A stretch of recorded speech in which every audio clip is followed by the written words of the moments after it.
En cet évangile, Luc nous décrit une belle scène d'appel, vivante, mais instructive pour tous. Évidemment, c'est l'appel du premier noyau dur, Simon, Jacques et Jean.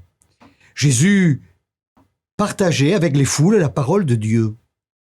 Et il voit les barques des pêcheurs, le lieu et l'outil de travail de Pierre et de ses associés.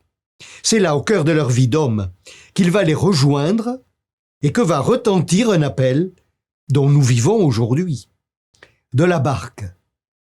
Jésus, ensuite, va parler avec les foules. La barque fait partie de l'environnement de Jésus. Mais plus que la barque, ce sont les hommes qui seront les supports, les porteurs de l'annonce de la bonne nouvelle de Dieu. Jésus va les appeler à devenir ses associés dans l'aventure évangélique. Lui-même va leur montrer sa solidarité, alors que leur pêche a été infructueuse. Et d'ailleurs, devant cet événement qui témoigne de la générosité de Dieu, les futurs apôtres reconnaissent que cette rencontre les dépasse.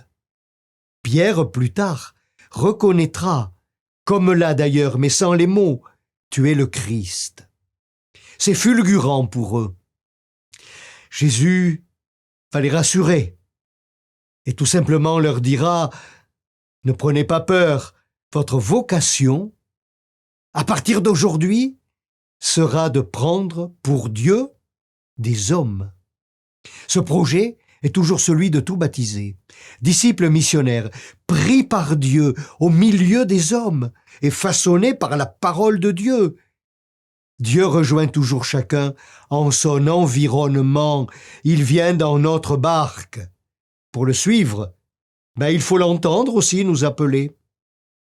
Et la mission est toujours ensuite apportée à plusieurs.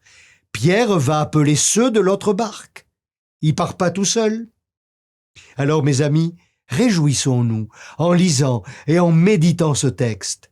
C'est toujours et encore au présent que Jésus, d'une manière ou d'une autre, fait de chacun des pêcheurs d'hommes. Bon dimanche!